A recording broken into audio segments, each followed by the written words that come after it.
Why would I come? Because despite everything, some part of you still wants to live.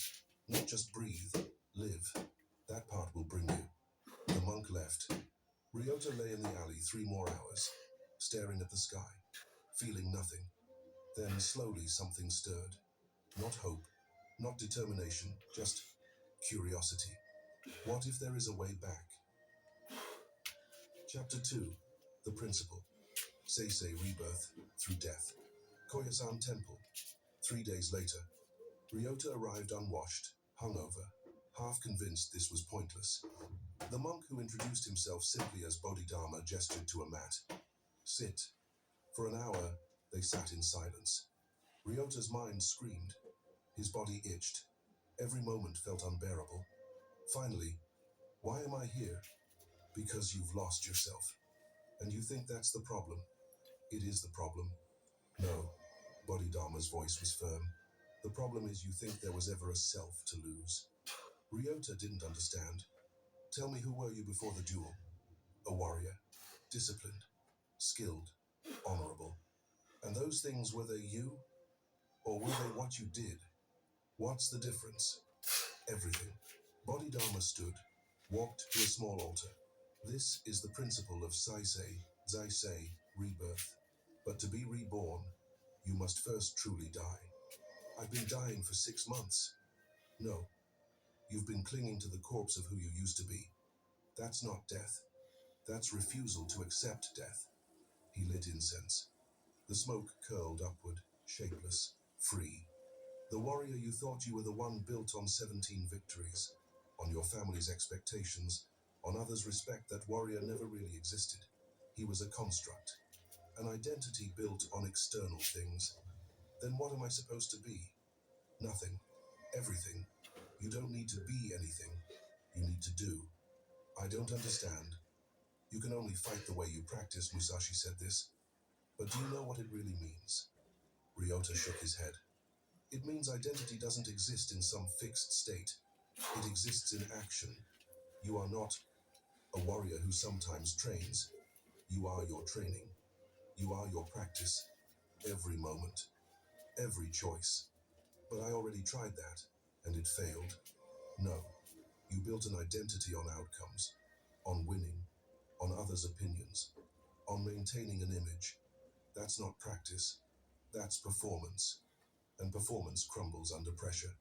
Bodhidharma's voice took on a quality that made Ryota feel he was speaking beyond just this moment. Throughout history, warriors have faced this truth. That the self you think you are is illusion. That building identity on external success creates inevitable destruction. And in times you cannot imagine, others will face your same crisis. Young men who built everything on achievement, on others' approval, on maintaining an image, then lost it all in one moment of failure. At presence and purpose, we teach this forgotten wisdom, not how to never fail, how to rebuild after failure destroys you. Because the warrior path isn't about never losing yourself, it's about finding the way back when you do. If you recognize yourself here, if you've lost everything and don't know how to return, this teaching awaits. Not motivation to try harder, understanding of why you fell and how to rise differently. Join us on this path, because Ryota's story isn't unique, it's universal, and the way back, though lonely, is walked by all who truly seek mastery. Ryota felt something shift, not understanding yet, but recognition. So, how do I rebuild? You don't rebuild who you were, you build from nothing. True Seisei. Complete rebirth. That sounds impossible. Good. Then you're beginning to understand. Tomorrow, we start. Chapter 3. The Test. Starting from 0. Day 1. Today you will practice your first sword form.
This felt insulting, degrading, but Ryota had nothing left to lose. Bodhidharma handed him a wooden practice sword. The moment Ryota's hand wrapped around it, his hand trembled. Memories flooded back the tournament, the freeze, the humiliation. He dropped the sword. Good, Bodhidharma said. What? You're feeling, that's progress. For 6 months you felt nothing. Now you feel fear. That's better than emptiness. I can't do this. Correct. The old Ryota can't. He's dead. But the Ryota being born felt rapid. In 1000, today you will practice your first sword form. I've practiced forms 10,000 times. No. Today you practice for the first time. Everything before, forget it. It's dead. You're starting as if you've never held a sword. This felt insulting, degrading, but Ryota had nothing left to lose. Bodhidharma handed him a wooden practice sword. The moment Ryota's hand wrapped around it, his hand trembled. Memories flooded back the tournament, the freeze, the humiliation. He dropped the sword. Good, Bodhidharma said. What? You're feeling, that's progress. For 6 months you felt nothing. Now you feel fear. That's better than emptiness. I can't do this. Correct. The old Ryota can't. He's dead. But the Ryota being born right now, he has no past failures. He hasn't frozen in combat. He hasn't been humiliated. He's picking up a sword for the first time. That's not true. Make it true. That's what practice is. Not maintaining who you were, becoming who you choose to be in each moment. Ryota picked up the sword again, hand still trembling. First form, overhead strike, but not from memory, from presence. Feel the weight, feel your breath. Move, when movement comes naturally. Ryota raised the sword. His muscle memory tried to activate the perfect form he'd practiced thousands of times. Stop, you're performing, trying to do it right. There is no right, there's only now, move. This was harder than any training Ryota had ever done. Every impulse screamed to execute the perfect form, but Bodhidharma kept stopping him. Again, but this time, no thought, just breath and movement. 50 repetitions, each one worse than the last by technical standards, each one more present. By the end, Ryota was exhausted, not physically, mentally, emotionally. How was that? Terrible. My form was awful.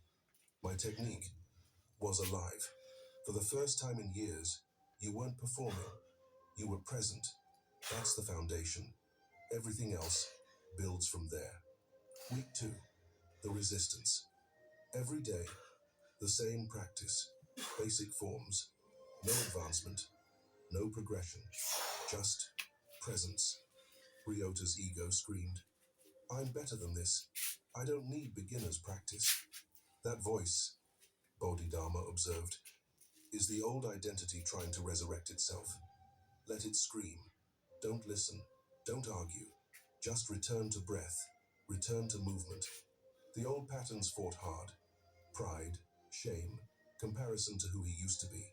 But slowly, through sheer repetition, something else emerged.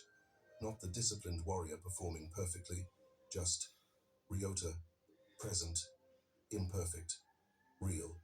Week 4, the shift. During morning practice, something changed. Ryota raised the sword, and for the first time since the tournament, felt no tremor, no fear, no performance anxiety, just movement. His form wasn't perfect, but it was his, authentic, present. Bodhidharma noticed, said nothing, simply nodded. That evening, you're ready for the next stage. What's the next stage? Learning who you actually are, not who you were, not who you want to be, who you are when you're not trying to be anything. Chapter 4, Warrior Psychology, the Science of Losing and Finding Yourself. Month 2, Understanding the Pattern. Bodhidharma gathered Ryota and several other students, all men who had similarly lost themselves. Today I explain why you fell, and why you can rise. The psychology of identity collapse. Ryota built his identity on outcomes, victories, others' approval, external validation. This is what modern understanding will call conditional self-worth. When self-worth depends on conditions outside your control, victories, respect, success, You become a slave to those conditions. And when they disappear, you collapse. Musashi understood this. You can only fight the way you practice, not the way you wish, not the way you imagine, the way you actually move through life daily. Ryota practiced being the winner. He practiced maintaining an image. So when circumstances required adapting, when pressure revealed the gap between image and reality, he had no practice in that. He froze. The neuroscience of breakdown. Modern science will discover what warriors always knew. Your brain creates neural pathways based on repeated actions. Every thought, every behavior, every response practiced enough times becomes automatic. Ryota practiced 17 victories, so his brain wired for winning. When losing occurred, his brain had no pathways for that experience. System crashed, identity shattered. But here's what else they'll discover. Neuroplasticity. Your brain can rewire. Always. At any age. Through any trauma. The Ryota who existed before the tournament? Those neural pathways are weakening daily through disuse. The new Ryota forming through present practice? New pathways strengthen daily. You're not rebuilding the old self. Physically impossible. You're building entirely new patterns. That's Saisei. Biological rebirth. The Stoic understanding. The ancient Stoics philosophers from Rome taught similar truth. Marcus Aurelius wrote, "You have power over your mind, not outside events." Ryota gave his power to outside events. One duel's outcome determined his entire identity. That's not strength. That's slavery to circumstance. True warrior power comes from one thing. What you practice daily when nobody's watching. Not your victories. Not your reputation. Your actual daily practice. That's who you are. Musashi's complete teaching. Musashi's full wisdom. You can only fight the way you practice. But he also wrote, asterisk, do not let your mind stop with the striking of your opponent's sword. Asterisk, meaning, don't attach identity to single moments. Don't let one victory define you. Don't let one defeat destroy you. Flow like water through all circumstances. The warrior who needs to win is weak. The warrior who can lose and continue unstoppable. Ryota absorbed this, finally understanding the depth of what he'd been learning. Chapter 5. The First Transformation. The Duel He Couldn't Lose. Month 4. The traveler arrived at the temple. The duel, not your victories, not your what you down. Modern science will discover what warriors always knew. Your brain creates neural pathways based on repeated actions. Every thought, every behavior, every response practiced enough times becomes automatic. Ryota practiced 17 victories, so his brain wired for winning. When losing occurred, his brain had no pathways for that experience. System crashed, identity shattered. But here's what else they'll discover. Neuroplasticity. Your brain can rewire. Always. At any age. Through any trauma. The Ryota who existed before the tournament? Those neural pathways are weakening daily through disuse. The new Ryota forming through present practice? New pathways strengthen daily. You're not rebuilding the old self. Physically impossible. You're building entirely new patterns. That's Saisei. Biological rebirth. The Stoic understanding. The ancient Stoics philosophers from Rome taught similar truth. Marcus Aurelius wrote, "You have power over your mind, not outside events." Ryota gave his power to outside events. One duel's outcome determined his entire identity. That's not strength. That's slavery to circumstance. True warrior power comes from one thing. What you practice daily when nobody's watching. Not your victories. Not your reputation. Your actual daily practice. That's who you are. Musashi's complete teaching. Musashi's full wisdom. You can only fight the way you practice. But he also wrote, asterisk, do not let your mind stop with the striking of your opponent's sword. Asterisk, meaning, don't attach identity to single moments. Don't let one victory define you. Don't let one defeat destroy you. Flow like water through all circumstances. The warrior who needs to win is weak. The warrior who can lose and continue unstoppable. Ryota absorbed this, finally understanding the depth of what he'd been learning. Chapter 5. The First Transformation. The Duel He Couldn't Lose. Month 4. A traveler arrived at the temple, a samurai seeking challenges. Bodhidharma approached Ryota. He's issued a challenge. I'm offering you the opportunity to accept. Every fiber of Ryota's being screamed no. Memories of the tournament flooded back. I can't. Correct. The old Ryota can't. But the Ryota who has practiced presence for 4 months, what does he choose? I'm not ready. Ready for what? To win? To impress? To prove something? Those are old patterns. I'm asking, are you present enough to step into the arena and simply be there? Outcome irrelevant. Something in the question shifted Ryota's perspective. Not, can I win? But, can I be present, regardless of outcome? I'll do it. The duel. The temple courtyard. 20 monks watching. The challenger, a skilled ronin. Older, experienced. Ryota stepped forward, bowed, drew his sword, and waited. The ronin attacked fast, aggressive, testing. Old Ryota would have frozen, or rushed to prove himself. New Ryota simply responded. Not from memory, not from fear, from presence. The duel lasted 3 minutes. No decisive victor. Both landed strikes. Both showed skill.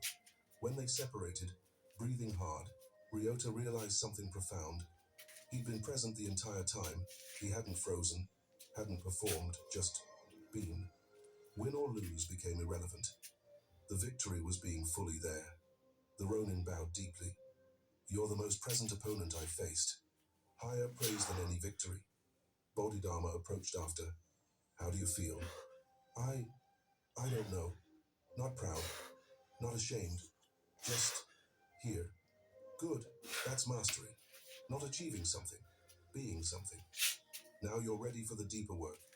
But one moment of presence wasn't mastery. What came next would test whether Ryota had truly transformed, or if he'd simply found another identity to perform. Chapter 6. Deep Training Arc. The Long Road Back. Month 6. The Daily Practice. Bodhidharma introduced advanced training, not in technique, in presence. The morning ritual. 4 a.m. Wake without negotiation. 4:15 a.m. Zazen meditation 90 minutes. 6 a.m. Sword forms 2 hours. 8 a.m. Temple duties, cleaning, cooking. 12 p.m.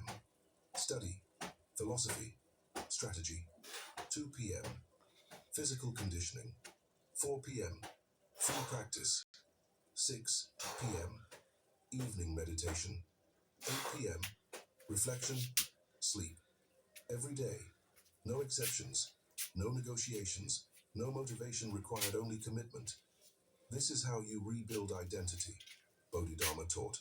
Not through dramatic change, through consistent, present action. The shadow work. But discipline alone wasn't enough. You must face what you're hiding from, Bodhidharma said during evening teaching. I'm not hiding. You're hiding from shame, from the tournament. You've trained presence, but you haven't faced the wound that caused your collapse. He made Ryota describe the tournament in detail. Every moment, every sensation, every emotion. At first, Ryota resisted. Then the words came, halting, painful, real. The freeze, the laughter, the disgrace, the shatter of his identity. Tears came, not of weakness, of release.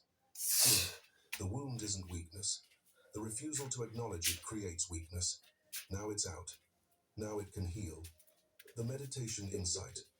During deep meditation, month 8, Ryota experienced something profound. His mind quieted completely. In that silence, awareness arose. This journey, this path from loss to rebuilding, warriors across all time walk this. The descent into darkness, the struggle back to light. The discovery that the self you lost was never real to begin with. At presence and purpose, we honor this truth. That losing yourself isn't the end. It's the beginning of finding who you actually are beneath the performance. This teaching continues for those who've fallen, who've failed, who've lost everything and don't know how to rebuild. Not with motivation, with method, daily practice, present, action. If you're in that darkness now and you've lost yourself and can't find the way back, join us. Every week, the practices that rebuilt Ryota rebuild anyone willing to commit. Because the way back exists, but only for those who stop